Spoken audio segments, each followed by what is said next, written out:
तो आज का टॉपिक था बजट, जिसमें मेनली दो चीज़ें होती हैं, एक रेवेन्यू और एक कैपिटल। एक मिनट, कैपिटल। ठीक, अब ये दोनों पढ़ने से पहले, ये दोनों रिवाइज करने से पहले एक बार कुछ लेसर नोन फैक्ट्स रिवाइज कर लेते हैं। ठीक है, जैसे कि एक सेकंड,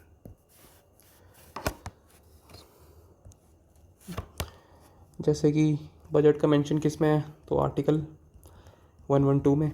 इसमें बजट नहीं दिया है, इसमें लिखा हुआ है एनुअल फाइनेंशियल स्टेटमेंट, जिसको बजट कंसिडर करते हैं हम। ठीक, ये हो गया। इसको प्रिपेयर कौन करता है, तो prepare by department of economic affairs, DEA, department of eco affair. ठीक, जो कि किसके अंडर आता है, ME के अंदर। ओह सॉरी, ME तो एक्सटर्नल अफेयर हो गया, जो कि फाइनेंस मिनिस्ट्री के अंडर आता है, मिनिस्ट्री। ठीक, अब इसको सबसे ज़्यादा बार प्रेजेंट किसने किया है, सॉरी प्रेजेंट कौन करता है, सबसे पहले तो प्रेजेंट कौन करता है, FM। ठीक, मोस्ट किसने किया है, तो वो है मुरारजी भाई साहब, मुरारजी, ठीक, देसाई। उसके बाद कौन है, चिदम्बरम भाई साहब, सेकंड, चिदम्बरम। ठीक, उसके बाद कौन आता है, प्रणब मुखर्जी आते हैं, और निर्मला ताई आती है हमारी। लेकिन निर्मला ताई से रिलेटेड एक और चीज़ है, एक और फैक्ट है, जिसके हम लिख लें। निर्मला मैडम, इन्होंने कितने बार किया है, इन्होंने 8 बार किया है, इन्होंने 9 बार किया है, इन्होंने 10 बार किया है। इनके पास है कि मोस्ट कंसिक्यूटिव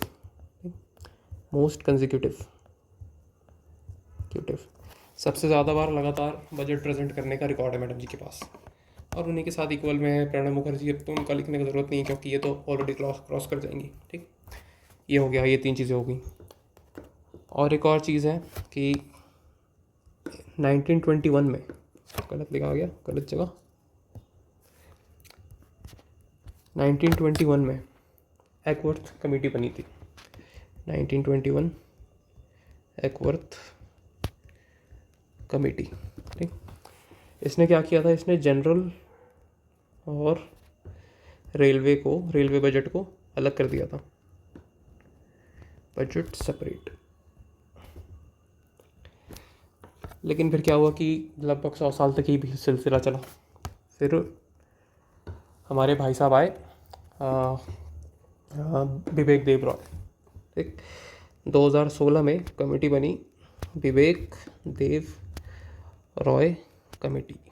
ठीक, इन्होंने क्या किया, इन्होंने बोला कि भाई देखो बहुत लोचा होता है ऐसे, एक बजट अलग प्रेजेंट करो, फिर दूसरा बजट अलग प्रेजेंट करो। इन्होंने बोला काम को स्ट्रीमलाइन करो, ठीक है, काम को हल्का करो, ज़्यादा कॉम्प्लिकेशन रख के कोई मतलब नहीं है। तो इन्होंने बोला कि जनरल एंड रेलवे को मर्ज कर दिया, रेलवे बजट मर्ज।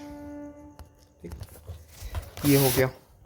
अब बजट के फंक्शंस क्या होते हैं, तो 3 फंक्शंस होते हैं बजट के। कौन कौन से, लिख तो ले पहले, 1 मिनट। 3 फंक्शन। ठीक, पहला फंक्शन होता है एलोकेशन का, एलोकेशन। दूसरा होता है डिस्ट्रीब्यूशन। तीसरा होता है स्टेबलाइजेशन। अब एलोकेशन का क्या है, मतलब आपके पास पैसा आ गया है, ठीक है, बजट मतलब हमारे पास पैसा है, अब हमें अब बजट बनाना है कि कहाँ कहाँ खर्चा करेंगे। तो एलोकेशन में क्या है कि एलोकेशन में आते हैं पब्लिक और private goods, public and private goods. ठीक, पब्लिक एंड प्राइवेट गुड्स का क्या है कि एलोकेशन करते समय हम डिसाइड करेंगे कि पब्लिक गुड्स में कितना पैसा जाना है, प्राइवेट में कितना पैसा जाना है। ठीक, रीडिस्ट्रीब्यूशन का क्या है कि पैसा आ गया हमारे पास, ठीक है, पैसा हमने टैक्स से, रेवेन्यू से कलेक्ट कर लिया, अब उस पैसे को लगाना कहाँ है। ठीक है, जैसे 5,000 का जैसे बजट है मेरा, ठीक है, अब मुझे डिसाइड करना है कि 5,000 में से 1,000 कहाँ यूज़ करना है, 2000 कहाँ यूज़ करना है, तो ये होता है रीडिस्ट्रीब्यूशन। ठीक। स्टेबलाइजेशन क्या है? स्टेबलाइजेशन होता है कि जैसे कि कंट्री में इन्फ्लेशन चल रहा है, ठीक है, इन्फ्लेशन चल रहा है या रिसेशन चल रहा है, तो उससे डील करने के लिए जो पॉलिसी बनाई जाती है इकोनॉमी को स्टेबलाइज करने के लिए, वो होता है स्टेबलाइजेशन फंक्शन बजट का। ओके, ये चीज़ें हो गई। अब आ जाते हैं हमारे क्राउन ज्वेल पे, रेवेन्यू और कैपिटल। अब रेवेन्यू और कैपिटल ये सिर्फ अकेले नहीं है, इनके अंदर भी दो दो हिस्से को सेट रखे हैं इन्होंने। ठीक है, इनके अंदर एक होता है रिसिप्ट, सॉरी रेवेन्यू के अंदर होता है एक रिसिप्ट होता है, हाँ रिसिप्ट होता है, रिसिप्ट और एक्सपेंडिचर। एक्सपेंडिचर पूरा तो लिखने की ज़रूरत नहीं है भाई, ठीक है, पहले इसी को देख लेते हैं, नहीं पूरा एक साथ ही देख लेते हैं। कैपिटल में क्या है? कैपिटल में भी वही होता है कि रिसिप्ट, रिसिप्ट और एक होता है एक्सपेंडिचर, एक्सपेंडिचर। अब रेवेन्यू और कैपिटल का मतलब क्या है? रेवेन्यू मतलब मोटा मोटी देखा जाए तो रेवेन्यू मतलब है पैसा आना, और कैपिटल का मतलब है पैसा खर्च करना। रेवेन्यू का सिर्फ ये मतलब नहीं है कि पैसा आ रहा है, इसमें से भी पैसा जाता है, लेकिन समझने के लिए रेवेन्यू का मतलब है पैसा आना, कैपिटल का मतलब है पैसा खर्च करना। ठीक। रेवेन्यू रिसिप्ट, ये रेवेन्यू रिसिप्ट है, ये दो टाइप के होते हैं, एक हो गया टैक्स, टैक्स, और एक होता हो गया non tax. Non tax, tax मतलब वही जो टैक्स के थ्रू आ रहा है, जिसमें वेल्थ टैक्स हो जाता है, वेल्थ टैक्स हो गया, इनडायरेक्ट डायरेक्ट टैक्स हो गया, इनडायरेक्ट हो गया, इनडायरेक्ट टैक्स, ये सब हो गया, जितना जितना भी टैक्स के थ्रू लग रहा है वो सारे आ जाते हैं हमारे टैक्स रेवेन्यू में। नॉन टैक्स में क्या आ गया? जैसे कि चलान, चलान काट दिया किसी ने तो उसका पैसा जा रहा है सरकार को। ठीक है, जैसे कि रेलवे टिकट हो गया, रेलवे टिकट, रेलवे टिकट आप टिकट करा रहे हो तो पैसा सरकार को ही दे रहे हो ना, उनके सर्विस के एक्सचेंज में, तो ये नॉन टैक्स हो गया। ठीक है, जैसे इंटरेस्ट, इंटरेस्ट रिसीव्ड हो गया, जैसे इंटरेस्ट REC, ठीक है, इंटरेस्ट रिसीव्ड हो गया। इंटरेस्ट रिसीव्ड मतलब आपने किसी को लोन दिया था, वो आपको आपका इंटरेस्ट रिपे कर रहा है, तो इसलिए नॉन टैक्स के अंदर आता है। रिसिप्ट ही है क्योंकि पैसा हमारे पास ही आ रहा है, ठीक है, इसलिए इंटरेस्ट रिसिप्ट हाँ रिसिप्ट के अंदर आता है, रेवेन्यू रिसिप्ट के अंदर। तो एक्सपेंडिचर का कौन कौन से होते हैं? ये भी दो टाइप के होते हैं। एक्सपेंडिचर होता है एक प्लान एक्सपेंडिचर, प्लैंड एक्सपेंडिचर, एक होता है non planned expenditure, non planned expenditure. Plan में क्या आ जाता है? जैसे सैलरीज आ गई, सैलरीज, ठीक है, इंटरेस्ट देना आ गया, इंटरेस्ट देना, हाँ इंटरेस्ट देना, ठीक है ठीक है, इंटरेस्ट देना आ गया, इंटरेस्ट गिवन, और क्या आ गया, और हाँ यही है नॉन प्लान। हाँ नॉन प्लान मतलब जैसे पेंशन हो गया, ये भी इसी में आ जाता है। ठीक। नॉन सॉरी प्लान मतलब बेसिकली ये है कि शिट मैंने गलत लिख दिया भाई,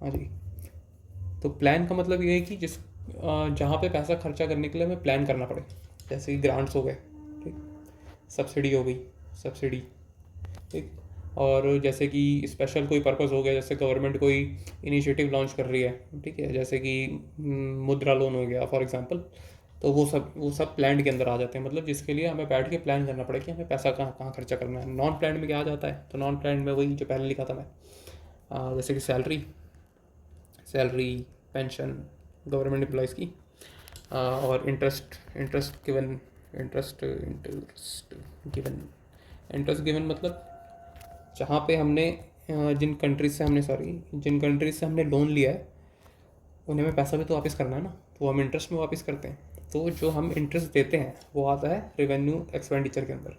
जो हमारे लोन का इंटरेस्ट हमें रिसीव होता है दिए हुए लोन का, वो आता है रेवेन्यू रिसिप्ट के अंदर। ठीक, बेसिक सी बात है, पैसा आ रहा है रिसिप्ट, पैसा जा रहा है एक्सपेंडिचर, ये हो गया। इसमें और कुछ है? हाँ इंटरेस्ट गिवन, और ये जो पार्ट है ना हमारा इंटरेस्ट गिवन, ये हमारे बजट का लार्जेस्ट पार्ट है, लार्जेस्ट कंपोनेंट है, largest component, largest component in the sense कि हमारे बजट का जो मेजर हिस्सा होता है वो इसीलिए होता है कि हमने जो हमारी कंट्री ने जो उधार लिया है पिछले साल, उसका लोन भी तो चुकाना है, लोन जो लिया है उसको चुकाना भी तो है। तो इसीलिए लार्जेस्ट हिस्सा ये होता है, क्योंकि लोन ही इतना ज़्यादा है, हर कंट्री लेती है, हमारी हर कंट्री लेती है। ठीक, अब आ जाते हैं कैपिटल में। कैपिटल एक क्या बोलते हैं, वैसा कंपोनेंट है जो कि एसेट्स और लायबिलिटी क्रिएट करता है, लायबिलिटी क्रिएट करता है। ठीक है, या तो घटाता है या बढ़ाता है, या तो घटाता है या तो बढ़ाता है या घटाता है, उल्टा। ठीक है, ये इससे रिलेटेड है। कैसे, देखते हैं आगे। कैपिटल रिसिप्ट यानी कि पैसा आ रहा है, ठीक है, गवर्नमेंट के पास पैसा आ रहा है। कैसे, डिसइन्वेस्टमेंट कर दिया, डिसइन्वेस्टमेंट मतलब कि जैसे गवर्नमेंट ने किसी अपनी संस्था को बेच दिया, बोलते हैं ना कि गवर्नमेंट इंस्टीट्यूशन बेच रहे हैं। जैसे कि फॉर एग्जांपल इजरो है, गवर्नमेंट ने डिसाइड किया हम इजरो का 50% हिस्सा बेच देंगे। तो हो क्या रहा है इन डिसइन्वेस्टमेंट में, गवर्नमेंट एक तो अपना एसेट दे रही है, ठीक, तो एसेट रिड्यूस हो रहा है, ऊपर से लायबिलिटी बढ़ा रही है। कैसे, लायबिलिटी एक मिनट बढ़ा रही है, कैसे, क्योंकि जो उन्होंने बेचा है तो उसका पैसा भी तो उनके पास आया ना। जैसे कि मैंने कुछ बेच दिया और 5,000 रुपये में, ठीक है, अब वो पैसा मेरे पास आ गया है, मुझे डिसाइड भी तो करना है कि उस पैसे का करना क्या है, तो इसलिए वो लायबिलिटी बढ़ती है रेवेन्यू कैपिटल में, सॉरी कैपिटल रिसिप्ट में। डिसइन्वेस्टमेंट हो गया, लोन लेना हो गया, LOAN, लोन लेना, ठीक है, गवर्नमेंट लोन ले रही है, ठीक है, तो वो भी एसेट डिक्रीज हो रहा है, उल्टा लायबिलिटी बढ़ रही है, तो सिंपल सी बात है। ठीक है, अब कैपिटल एक्सपेंडिचर क्या होता है, ये होता है जैसे कि लोन देना, किसी कंट्री को हमने लोन दे दिया। अब हमने लोन दे दिया तो हुआ क्या, एक तो लायबिलिटी कम हो गई हमारी, जो पैसा हमारे पास पड़ा था उसको हमने डिसाइड कर लिया कि वो कहाँ यूज़ होगा, लायबिलिटी कम हो गई, और एसेट क्रिएट हो गया। एसेट कैसे क्रिएट हो गया, एक मिनट, एसेट बढ़ गया। एसेट क्रिएट ऐसे हुआ है क्योंकि जो हमने उनको लोन दिया है उस पर हम इंटरेस्ट भी तो लेंगे, और वो इंटरेस्ट का पेमेंट कहाँ आता है, यहाँ पे रेवेन्यू रिसिप्ट में। ठीक, जो हम यहाँ पे लोन दे रहे हैं कैपिटल एक्सपेंडिचर में, वही रेवेन्यू रिसिप्ट में हमारे पास आ रहा है, नॉन टैक्स रेवेन्यू रिसिप्ट में। ठीक, समझ गए भाई। ठीक है, और इसमें एक और कंपोनेंट होता है कि अलग करते हैं जरा, समझ में नहीं आएगा। ठीक, जैसे कि डेवलपमेंट पे खर्चा कर दिया, डेवलपमेंट में पैसे लगा दिए, जैसे कि इंफ्रास्ट्रक्चर हो गया,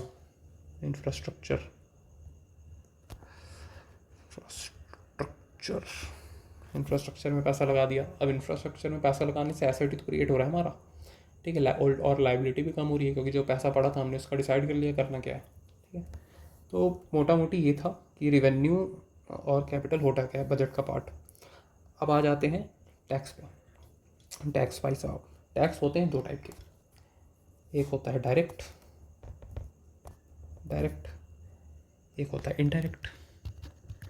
इनडायरेक्ट। अब ये क्या सोचा है, डायरेक्ट मतलब जो सरकार हमसे डायरेक्टली ले रही है, ठीक है, लिख लो भैया, directly payable to government. Indirect क्या है, जो इनडायरेक्टली पेबल है, इनडायरेक्टली पेबल जो भी है भैया, गवर्नमेंट।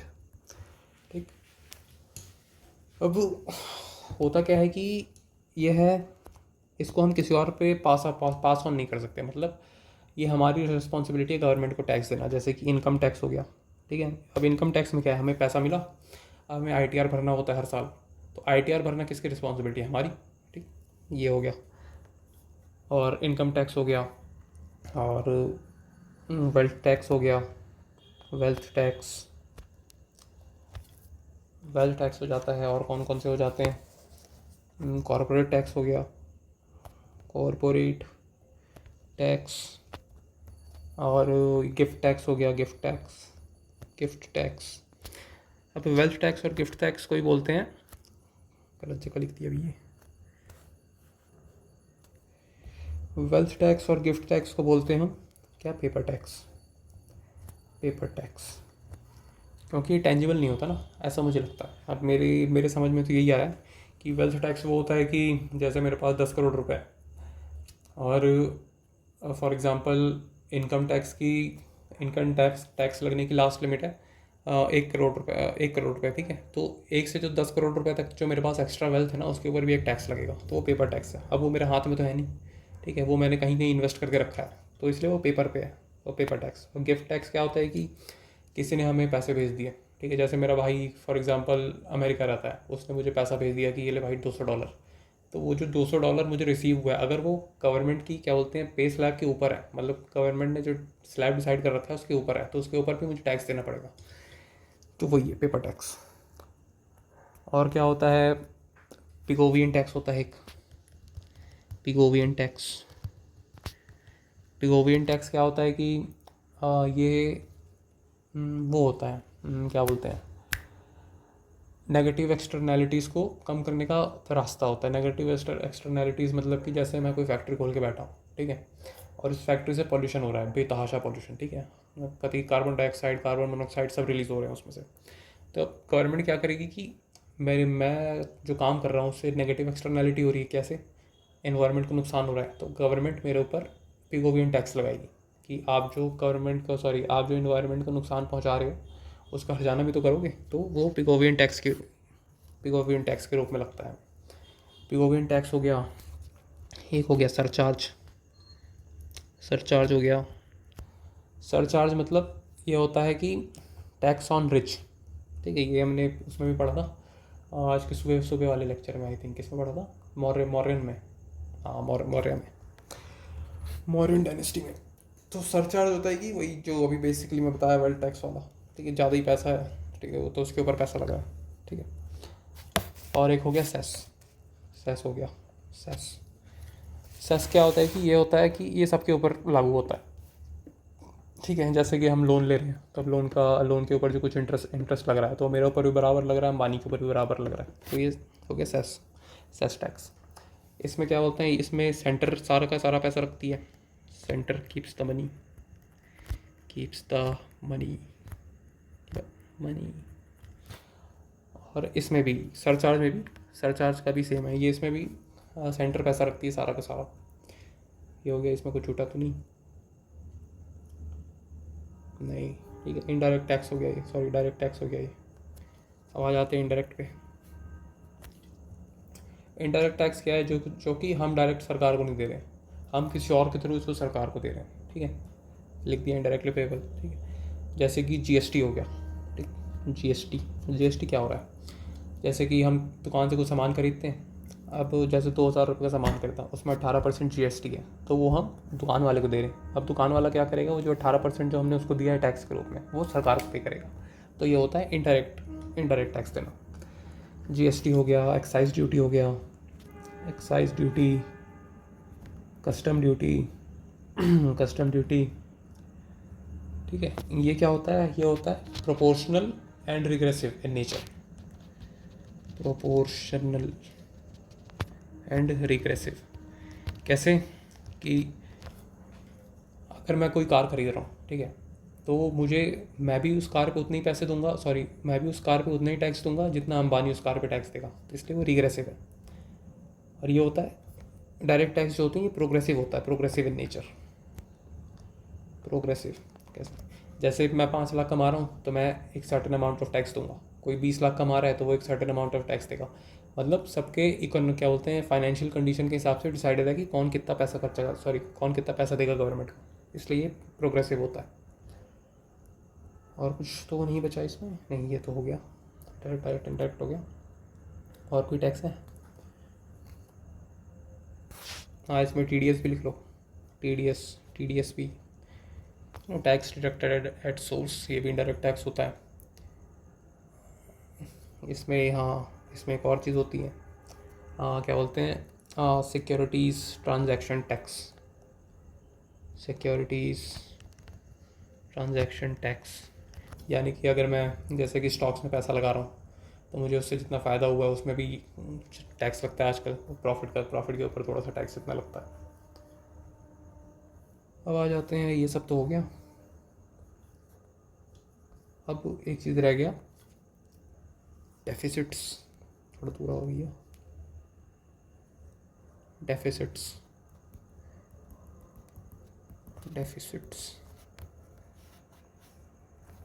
क्या होते हैं? डेफिसिट्स का बेसिक मतलब होता है कि उधार, ठीक है। डेफिसिट्स कुछ प्रकार के होते हैं, for example primary deficit, physical deficit और रिवेन्यू डेफिसिट, ये कुछ होते हैं।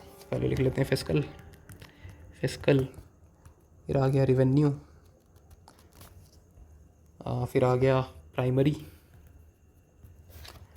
फिर आ गया क्या बोलते हैं effective revenue, yes, effective revenue deficit, ठीक है। Physical, revenue, primary, effective deficit, 4 हो गए, ठीक है। फिजिकल डेफिसिट बेसिकली ये होता है कि टोटल एक्सपेंडिचर, एफडी लिख लेते हैं, फिजिकल डेफिसिट, रेवेन्यू डेफिसिट, ठीक है, प्राइमरी डी,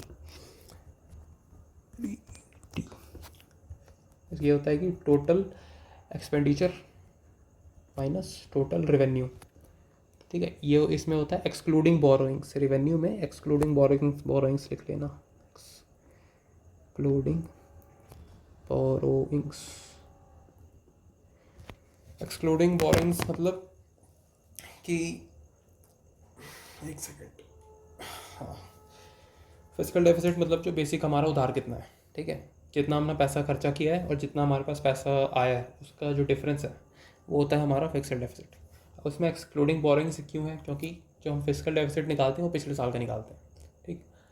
अब पिछले साल का, जैसे मेरे ऊपर, अपने ऊपर एग्जांपल लेता हूँ, पिछले साल मेरे ऊपर 5,000 रुपये का वो था लोन, ठीक है। इस साल मैंने 2,000 रुपये का लोन और ले लिया, तो अब करंट में तो मेरे पास वो हो गया 7,000 रुपये का लोन, लेकिन फिक्सल डेफिसिट फाइनेंशियल ईयर का निकलता है। तो पिछले साल का जो लोन है वो डेटा दिखाने के लिए हम जो करंट जो हमारी बोरिंग्स है उसको निकाल देते हैं, इसलिए ये होता है, ये बोरिंग्स को एक्सक्लूड कर देते हैं हम इसमें से। अब आ जाते हैं रेवेन्यू डेफिसिट में। रेवेन्यू डेफिसिट क्या होता है? आरडी, ये होता है टोटल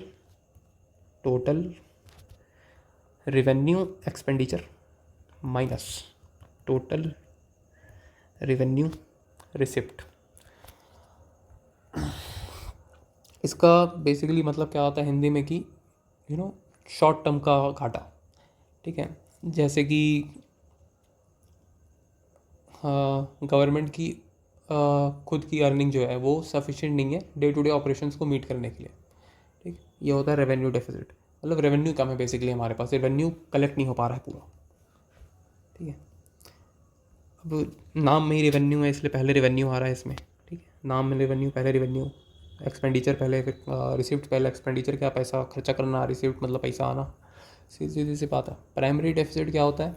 ये करंट ईयर पे कैलकुलेट होता है पहले तो, ठीक है, वही करंट ईयर पे। इसमें क्या होता है? PD equal to fiscal deficit minus interest payment. इसका मतलब क्या है? प्राइमरी डेफिसिट मतलब कि जो हमारा नेट घाटा कितना है पिछले साल का। अब इसको समझाने के लिए एक एग्जांपल देते हैं कि जैसे कि पिछले साल मेरे ऊपर लोन था 10,000 रुपये का, ठीक। अब मुझे इस साल रिपोर्ट देना है मेरे पिताजी को कि मेरे ऊपर कितना लोन है पिछले साल में। अब मैंने क्या किया, मैंने करी चालाकी, मैं गया मार्केट में, मैंने 20,000 रुपये का लोन और ले लिया, उसमें से मैंने क्या किया, 10,000 रुपये का लोन चुका दिया पिछले साल का। अब वो हुआ क्या कि पिछले साल का घाटा तो मेरा ज़ीरो हो गया, ठीक। तो क्या होगा कि डेटा में क्या आएगा, पिछले साल आपका डेफिसिट ज़ीरो है। तो ये चीज़ ना हो, ये कन्फ्यूजन ना हो, इसलिए प्राइमरी डेफिसिट का कंसेप्ट दिया गया है, ताकि हमें पता हो कि पिछले साल का डेटा कितना है और सरकार चोरी ना कर सके, ठीक है, अपने आप को अच्छा दिखाने के लिए। क्योंकि करंट का जो लोन है वो तो अगले साल हम दिखाएंगे कि अगले साल हमने कितने का लोन लिया, पिछले साल हमने कितने का लोन लिया था, ठीक है। तो यही बात है।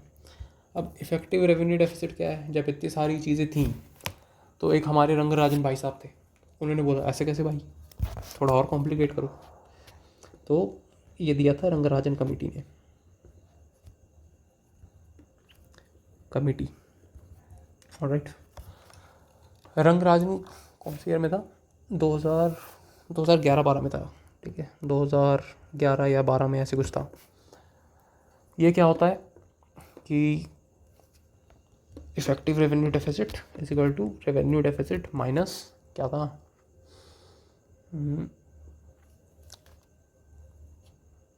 Minus grants, yes grants. Effective revenue deficit हो गया मतलब कि रेवेन्यू डेफिसिट हमारा जितना है उसमें से हम क्या माइनस कर देंगे, डेवलपमेंट की तरफ हमने जितना ग्रांट दिया है, ठीक है, उससे हमारा इफेक्टिव रेवेन्यू डेफिसिट निकल जाएगा, ठीक है। कैपिटल ग्रांट्स मतलब कैपिटल एसेट्स क्रिएट करने के लिए हमने जितना पैसा दिया है, इंफ्रास्ट्रक्चर में खर्चा किया है, उसको माइनस कर देंगे तो निकलेगा इफेक्टिव रेवेन्यू डेफिसिट, ठीक है। हमारे रेवेन्यू में कितना इफेक्टिव काटा है, क्योंकि होगा क्या जैसे, ठीक है, अगर ग्रांट्स का हमने कैलकुलेट नहीं किया, ठीक है, तो रेवेन्यू डेफिसिट पहले से ही था, मतलब पैसे कमा रहे थे, उसमें से भी हमने और पैसे दे दिए, इससे क्या होगा, हमारा रेवेन्यू डेफिसिट का डेटा बढ़ेगा, ठीक है। जैसे 500 रुपये था, अब वो 1,000 रुपये दिखेगा, तो वो ना दिखे करके इफेक्टिव रेवेन्यू डेफिसिट लाया गया है, तो ये दिखाने के लिए कि हाँ हमने डेवलपमेंट की तरफ भी थोड़ा काम किया है। ये होता है इफेक्टिव रेवेन्यू डेफिसिट। इसको वो तो कर लेंगे क्या, ये और ये, ठीक है, और तो कुछ है नहीं इसमें। हो तो गया मेरे ख्याल से सारा, यहाँ हो गया। हाँ, और ये बजट इसके बेसिस पे बजट 3 टाइप के बनते हैं, टाइप्स ऑफ बजट। एक हो गया सरप्लस, जो कि आज तक हमारा कभी हुआ नहीं, सरप्लस। एक हो गया डेफिसिट, एक हो गया बैलेंस्ड। अब सरप्लस में हमारा होता क्या है कि सरप्लस मतलब कि पैसा ज़्यादा है, ठीक है, अमीर आदमी, इसका मतलब होता है रेवेन्यू साल का ज़्यादा है एक्सपेंडिचर से। ये आज तक कभी नहीं हुआ हमारा, आज तक हमारा कभी बजट का सरप्लस बजट नहीं बना है। डेफिसिट जिसमें खर्चा हमने ज़्यादा किया है रेवेन्यू से, ये हमारा हर साल बनता है, क्योंकि दिखाना होता है ना गवर्नमेंट को कि हम खर्चा कहाँ कर रहे हैं। बैलेंस्ड में होता है कि रेवेन्यू इक्वल टू एक्सपेंडिचर, यानी कि जितना पैसा आया था उतना ही पैसा खर्चा हो गया, बैलेंस बजट। ये भी शायद होता हो कभी कभार, इसका तो हमें अंदाजा है नहीं। तो बेसिकली ये है, मोटा मोटी बात ये थी। देख लेते हैं कुछ बचा तो नहीं है, सारा चीज़ कवर हो गई।